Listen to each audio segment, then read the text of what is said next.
Start करते हैं।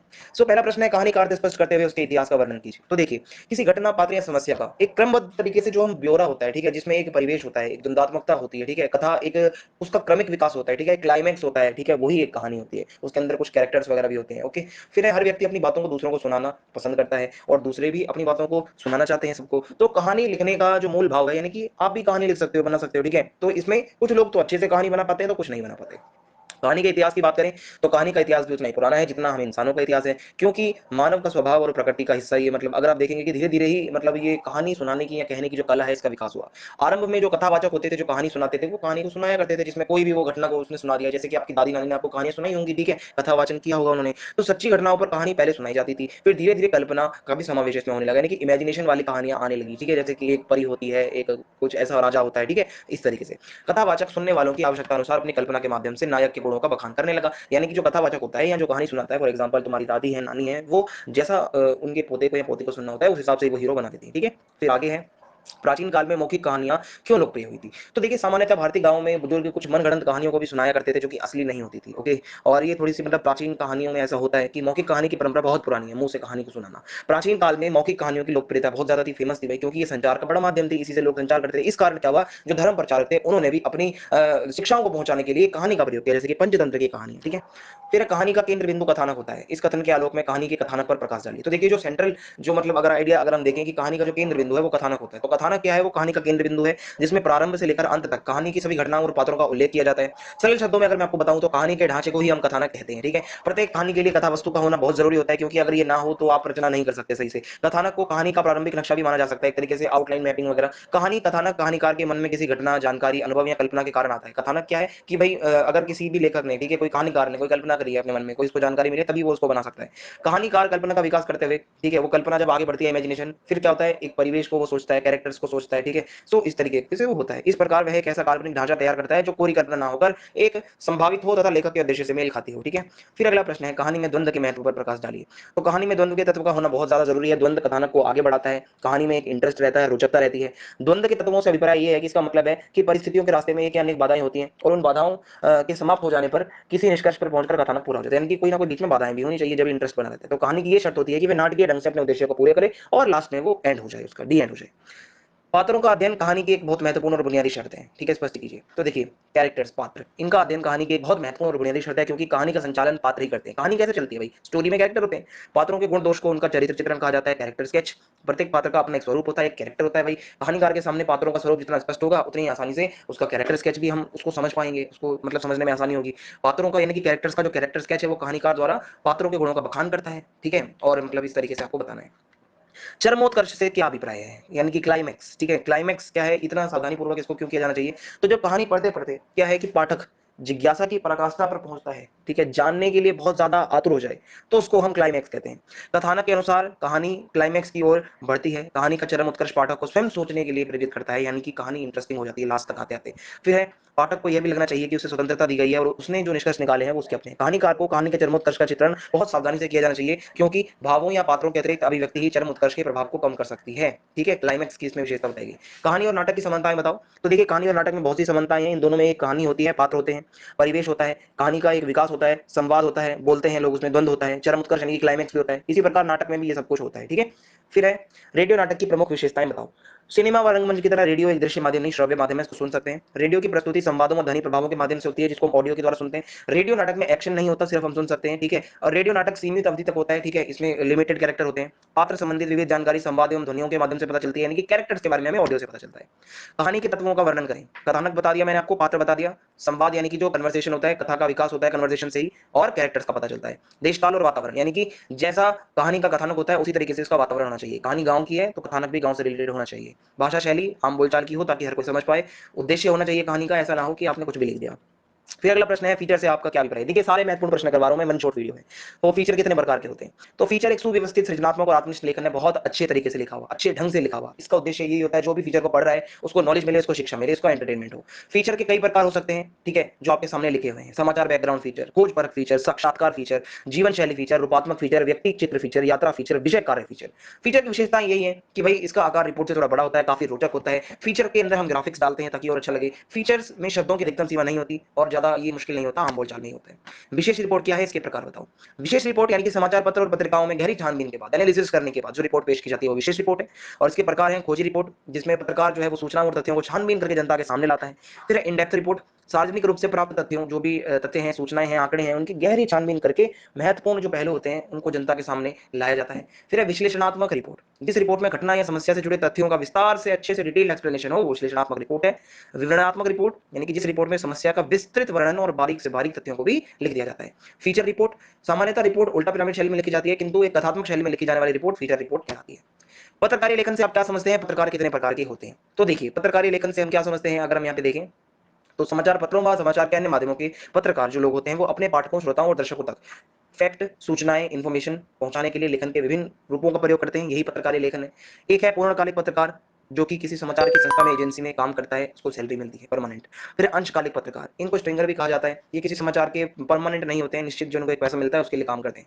फिर फ्रीलांसर, ये किसी भी एक से नहीं जुड़े होते बल्कि अलग अलग अखबारों से जुड़े होते हैं, जैसा इनको भुगतान मिलता है वैसा ये काम करते हैं। समाचार लेखन में 6 ककार क्या है, उनका महत्व बताओ। तो देखिए 6 ककार होते हैं, जो कि कुछ सवाल होते हैं, ठीक है। किसी भी घटना या कोई भी समस्या को अगर आप देखोगे, जानकारी लिखते समय 6 बातों पर ध्यान होता है। क्या यानी कि क्या घटित हुआ, घटना कब घटनी, क्या हुआ है घटना, मतलब कैसे हुई है, क्या घटना हुई है। कब अर्थात कब घटी घटना, कहाँ अर्थात घटना कहाँ किस स्थान पर घटी, कौन अर्थात घटना किसके साथ हुई, क्यों घटना क्यों हुई, कैसे अर्थात घटना कैसे घटी, तो ये हो जाएगा। उल्टा पिरामिड शैली में समाचार लेखन किस प्रकार मतलब होता है, तो उल्टा पिरामिड यानी कि सीधा पिरामिड ऐसा, इसको उल्टा कर दो तो उल्टा पिरामिड। इंट्रो होता है, इसमें इंट्रोडक्शन होता है पूरा, फिर कैसे और क्यों यानी कि इसके कॉज, और लास्ट में तथ्य, स्रोत और समराइज करके। आप न्यूज़पेपर में आपने देखा होगा ऐसे ही लिखा होता है। उल्टा पिरामिड शैली में मुखड़ा होता है, जिसमें सबसे महत्वपूर्ण बातें होती हैं, फिर कुछ कम महत्वपूर्ण और फिर लास्ट में सबसे कम महत्वपूर्ण। समाचार लेखन की उल्टा पिरामिड शैली के अंतर्गत लिखे गए समाचारों को सुविधाओं की दृष्टि से 3 भागों में बांटा जाता है। इंट्रो यानी कि मुखड़ा, जो मैंने आपको बता ही दिया है, पूरा इंट्रोडक्शन होता है, पैराग्राफ जो होता है उसमें सारी डिटेल दी जाती है। फिर है बॉडी, ठीक है, इसमें समाचार की जो पूरी इंफॉर्मेशन है, ठीक है, जो सूचनाएं हैं, जो तथ्य हैं, वो सारी इसमें आ जाती हैं। समाचार के जो 6 प्रकार होते हैं वो सारे इसमें आ जाते हैं, ठीक है। फिर समापन, कंक्लूजन, इसमें लास्ट में कंक्लूड करके लिख दिया जाता है। तो आई होप आपको समझ आ रहा होगा। समाचार लेखन हेतु आवश्यक तथ्यों का उल्लेख कीजिए। तो देखिए, समाचार लिखने से पहले हमें उसकी बैकग्राउंड या पृष्ठभूमि का ज्ञान होना चाहिए। समाचार प्राप्त होने के बाद उससे संबंधित हर तरीके का पर्सपेक्टिव देखना चाहिए, तथ्यों को देखना चाहिए। और समाचार लेखन में 4 सकार भी होते हैं। सकार यानी कि सा से स्टार्ट होने वाले, सत्यता, समाचार सच्चाई पर होना चाहिए। स्पष्टता, समाचार स्पष्ट हो। संक्षिप्तता यानी कि समाचार संक्षिप्त हो। सुरुचि यानी कि समाचार में रुचि आए जो भी उसको पढ़ता है, ठीक है। फिर उसके बाद है अनुच्छेद, ना तो बड़े हो ज्यादा, ना ज्यादा छोटे हो, और एक अनुच्छेद में हो सके तो आप अगर देखें तो ज्यादा बातें ना लिखें, ठीक है। समाचार में शब्दों की पुनरावृत्ति ना हो, रिपीट ना हो वर्ड। समाचार तथा फीचर में अंतर। समाचार का कार्य पाठकों को सूचना देना है। फीचर एक अच्छे से लिखा गया, सृजनात्मक, क्रिएटिव और सुव्यवस्थित लेखन होता है। समाचार का उद्देश्य पाठकों को ताजी से ताजी घटना बताना होता है, वहीं इसका उद्देश्य पाठकों को शिक्षित करना होता है, मनोरंजन करना। तीसरा है, इसमें शब्द सीमा होती है। फीचर में कोई शब्द सीमा नहीं है, 200 का भी अच्छा, वर्ड का भी अच्छा हो सकता है, 2000 का भी। इसमें लेखक के विचारों या कल्पना के लिए कोई स्थान नहीं होता समाचार में, लेकिन इसमें होता है। इसमें फोटो का होना अनिवार्य नहीं है अखबार में, लेकिन इसमें ग्राफिक्स होने चाहिए। संपादकीय से आप क्या समझते हो भाई, तो संपादकीय को अखबार की आवाज माना जाता है, ठीक है, क्योंकि संपादकीय किसी व्यक्ति के विचार नहीं होते। संपादकीय के जरिए अखबार अपनी राय प्रकट करता है, ठीक है, किसी भी मुद्दे के ऊपर। संपादकीय का दायित्व संपादक और उसके सहयोगियों के ऊपर होते हैं, मतलब ये जो भी ये जो मैनेजमेंट करना होता है इनको करना होता है, इसलिए इसके नीचे किसी का काम मतलब नाम नहीं लिखा जाता संपादकीय के नीचे। विशेष लेखन किसे कहते हैं, इसके प्रमुख क्षेत्र तथा उनमें प्रयोग की जाने वाली भाषा शैली के बारे में बताइए। तो विशेष लेखन मैंने आपको पीछे बताया था, इसके अलग अलग क्षेत्र हो सकते हैं, अर्थ, व्यापार, खेल, मनोरंजन, साइंस, टेक्नोलॉजी, खेती, विदेश, पर्यावरण, रक्षा, कानून आदि, इन सब के बारे में आपने समाचार में देखा होगा आता है। विशेष लेखन की भाषा शैली उल्टा पिरामिड शैली में हो सकती है। पहले इंपॉर्टेंट बातें, फिर कम इंपॉर्टेंट, लास्ट में बहुत कम इंपॉर्टेंट। अब आपने अगर देखा होगा कारोबार से जुड़ी अगर आप विशेष लेखन की खबरें पढ़ते हो तो लिखा होता है सोना उछला, रुपया गिरा, डॉलर उछला, ये आपने सुना होगा। पर्यावरण और मौसम में आपने सुना होगा ग्लोबल वार्मिंग हो रही है, टॉक्सिक कचरा, आर्द्रता बढ़ रही है। खेल में आपने सुना होगा जर्मनी ने घुटने टेके, भारत ने धूल चटाई, ऑस्ट्रेलिया के पांव उखड़े, तो ये होता है। विशेष लेखन में बीट तथा डेस्क का क्या अभिप्राय होता है, तो देखिए संवाददाता जो होते हैं, ठीक है, रिपोर्टर जो होते हैं, उनके बीच काम का विभाजन किया जाता है, जैसा उनको इंटरेस्ट हो उस तरीके से, जैसा उनका ज्ञान हो। मीडिया की भाषा में इसी को हम बीट कहते हैं। एक संवाददाता की बीट यदि अपराध है तो इसका अर्थ है कि वो आपराधिक घटनाओं की रिपोर्टिंग करेगा। विशेष लेखन के लिए समाचार पत्र और पत्रिकाओं, रेडियो व टीवी में अलग अलग डेस्क होते हैं। इस अलग डेस्क पर काम करने वाले पत्रकारों का जो ग्रुप होता है वो भी अलग होता है। जैसे समाचार पत्रों और अन्य माध्यमों में कारोबार और व्यापार का अलग डेस्क होता है, स्पोर्ट्स का अलग डेस्क होता है, राजनीति का अलग डेस्क होता है, ये हो जाएगा। बीट रिपोर्टिंग और विशेषीकृत रिपोर्टिंग में क्या अंतर है, तो देखिए बीट रिपोर्टिंग और विशेषीकृत रिपोर्टिंग में मुख्य अंतर यही है कि बीट की रिपोर्टिंग के लिए संवाददाता को उस क्षेत्र के बारे में जानकारी होना बहुत जरूरी है, वहीं बीट रिपोर्टर को सामान्यतः अपनी बीट से जुड़ी सामान्य खबरें ही लिखनी होती हैं। विशेषीकृत रिपोर्टिंग का तात्पर्य ये होता है कि भाई संवाददाता सामान्य खबरों से आगे बढ़कर उस विशेष क्षेत्र या विषय से जुड़ी घटनाओं, मुद्दों और समस्याओं को बहुत गहराई से, सूक्ष्मता से उसका एनालाइज करे, विश्लेषण करे और पाठकों के फिर सामने लेके आए। तो बीट कवर करने वाले रिपोर्टर को संवाददाता कहते हैं, ठीक है, ये आपको पता ही होगा। पत्र पत्रिकाओं में खेल के महत्व पर मतलब आपको बताना है। तो खेल मनुष्य के लिए ऊर्जा का संचार करता है, प्रत्येक मनुष्य किसी न किसी खेल में इंटरेस्ट ज़रूर दिखाता है। ज़रूरी नहीं कि हर कोई खिलाड़ी बने, पर हर किसी को खेल के लिए दिलचस्पी होती है। सभी समाचार पत्रों में खेल के लिए 2 पन्ने ज़रूर होते हैं, अगर आप देखोगे कभी भी समाचार पत्र पढ़ के। वहीं टीवी में अगर आप देखोगे तो समाचार जब आते हैं तो उसमें एक सेक्शन स्पोर्ट्स का भी होता है, खेलों का भी होता है। पत्र पत्रिकाओं में खेलों पर विशेष लेखन, खेल विशेषांक, खेल परिशिष्ट, स्पोर्ट्स पॉइंट आदि प्रकाशित होते रहते हैं। पॉइंट्स टेबल भी आती है आईपीएल की, अगर आप कभी न्यूज़पेपर पढ़ो। टीवी व रेडियो पर भी खेलों से संबंधित ये कार्यक्रम आते रहते हैं। नाटक क्या होता है, ये कहानी से कैसे अलग है? तो देखिए भारतीय साहित्य परंपरा को नाटक, ठीक है? नाटक को श्रव्य काव्य माना गया जिसको सुन सकते हैं। साहित्य की अन्य विधाएँ तो केवल लिखित रूप में होती हैं, नाटक लिखित रूप से दृश्यता की ओर जाता है। हम नाटक को देख सकते हैं। नाटक को काव्य का सबसे उत्कृष्ट रूप माना जाता है। नाटक का रंगमंच पर अभिनय किया जाता है, कैरेक्टर होते हैं। नाटक का आनंद जभी आता है जब इसको मंच पे किया जाए। जहाँ कहानी का संबंध लेखक और पाठक से जुड़ा होता है, वहीं नाटक का संबंध लेखक, निर्देशक, पात्र, दर्शक, श्रोता सभी लोगों से इनका कनेक्शन होता है। कहानी कहीं सुनी या पढ़ी जाती है जबकि नाटक देखा जाता है, ठीक है? और नाटक को मंच पर प्रस्तुत किया जाता है, जबकि कहानी प्रस्तुत नहीं होती कहीं भी ऐसे मंच वगैरह पे, ज़्यादातर नाटक ही होता है। नाटक लेखन में समय के बंधन का क्या महत्व है? तो नाटक लेखन में समय के बंधन का बहुत महत्व है, क्योंकि नाटक का प्रथम अंग समय का बंधन ही होता है। समय का बंधन यानी कि सही समय पर शुरू हो नाटक और सही समय पर खत्म हो जाए, कोई बोर ना हो। नाटक का विषय भूतकाल हो या भविष्यकाल हो, दोनों में वर्तमान की बातें ज़रूर होनी चाहिए। यही कारण है कि नाटक के मंच निर्देश हमेशा वर्तमान काल में लिखे जाते हैं। चाहे काल कोई भी हो, उसे एक समय में एक स्थान विशेष पर वर्तमान काल में ही घटित होना होता है। समय को लेकर एक और तथ्य यह है कि साहित्य के अन्य विधाओं जैसे कि कहानी, उपन्यास, कविता को हम कभी भी पढ़ते तथा सुनते हुए बीच में रोक सकते हैं, लेकिन नाटक वगैरह में ऐसा करना संभव नहीं है। नाटक के शिल्प पर प्रकाश डालिए। तो हिंदी में नाटककारों के पास शिल्प दृष्टि से कई वैकल्पिक मौजूद होते हैं, मतलब विकल्प होते हैं। सबसे पहले तो स्वप्न वासदत्ता जी का भी, और उसके बाद है अभिज्ञान शाकुंतलम ऋषिकटिकम। ये संस्कृत नाटकों का ढांचा है, जो कि हम इसको शास्त्रीय कहते हैं एक तरीके से। दूसरा फॉर्म लोक नाटकों का होता है, जिसमें कोई लिखित आलेख नहीं होता, जबकि सब कुछ मौखिक रचना से ही होता है। फिर है पारसी नाटकों का अपना अलग ही शिल्प होता है, इसमें शेरो शायरी, गीत संगीत होता है। इब्सन की तर्ज पर यथार्थवादी नाटकों का अपना अलग ही मतलब मुहावरा होता है, जो गद्य प्राश्रित होता है। इसके अतिरिक्त नुक्कड़ नाटक अलग ही होता है भाई, वो थोड़ा अवेयर करते हैं। नाटक के तत्व बताओ। पहला तत्व है कथानक। कथानक बहुत जरूरी है। कथानक ऐतिहासिक, पौराणिक, धार्मिक, सामाजिक या काल्पनिक हो सकता है। इसके विकास की 4 अवस्थाएं मानी जाती है: आरंभ, विकास, संघर्ष और चरमोत्कर्ष। इस तरीके से ये प्रिपेयर होता है। पात्र यानी कि कैरेक्टर, नाटक में कैरेक्टर का होना जरूरी है, नायक भी और नायिका भी। संवाद यानी कि कन्वर्सेशन भी होना जरूरी है, जब नाटक होगा तो कन्वर्सेशन भी होगा।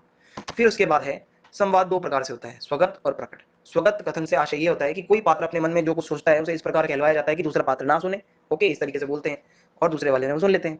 फिर है देश काल का वातावरण, परिवेश। तो जिस प्रकार का कथानक हो नाटक के अंदर, वैसा ही देश काल का वातावरण होना चाहिए, परिवेश वैसा ही होना चाहिए, वेशभूषा वैसी ही नाटक करने वालों की होनी चाहिए। भाषा शैली सिंपल होनी चाहिए, ज्यादा वैसी ना हो, ठीक है, शुद्ध, जो किसी को समझ ना आती हो। उद्देश्य, नाटक का उद्देश्य जरूर होता है, कोई भी उद्देश्य होता है, नाटक अगर कोई भी है तो उसका एक उद्देश्य जरूर होगा। रंग निर्देश, अभिनेताओं को नाटक की प्रस्तुति के समय कब क्या करना है, इस प्रकार के जो निर्देश होते हैं उनको रंग निर्देश कहा जाता है। अभिनेता, नाटक की सच्ची कसौटी उसके रंगमंच पर सफल प्रस्तुति ही है, यानी कि कितना अच्छे से आपने एक्टिंग करी है अभिनेता, ठीक है। फिर है वेशभूषा, जिस प्रकार की भूमिका वैसे वस्त्र आपको पहनने हैं। गांव की कहानी चल रही है नाटक में, तो आपको गांव के कपड़े पहनोगे तो ज्यादा सही लगेगा। नाटक में टकरावट, ठीक है, टकराहट की स्थिति कब आती है? तो नाटक एक जीवंत माध्यम है, जब भी कोई 2 चरित्र आपस में मिलते हैं, तो देखो आपने नाटक देखा होगा, 2 कैरेक्टर आपस में बातें करते हैं तो भाई उनकी टकरार भी हो सकती है। यही कारण है कि रंगमंच प्रतिरोध का सबसे सशक्त माध्यम है, ज्यादातर पंगे नाटक में होते हैं। वह कभी भी यथास्थिति को स्वीकार कर नहीं सकता, इसी कारण उसमें अस्वीकार की स्थिति बराबर बनी रहती है। कोई भी जीता जागता संवेदनशील प्राणी वर्तमान परिस्थितियों को लेकर असंतुष्टि, छटपटाहट, प्रतिरोध और अस्वीकार जैसे नकारात्मक तत्वों की जितनी ज्यादा उपस्थिति होगी, वह उतना ही गहरा और सशक्त नाटक होगा, जितना ज्यादा आप ये सब दिखाओगे। हम अंधा, युग, तुगलक आदि नाटकों में इसको आप देख सकते हो, अगर आपने देखा हो। यही कारण है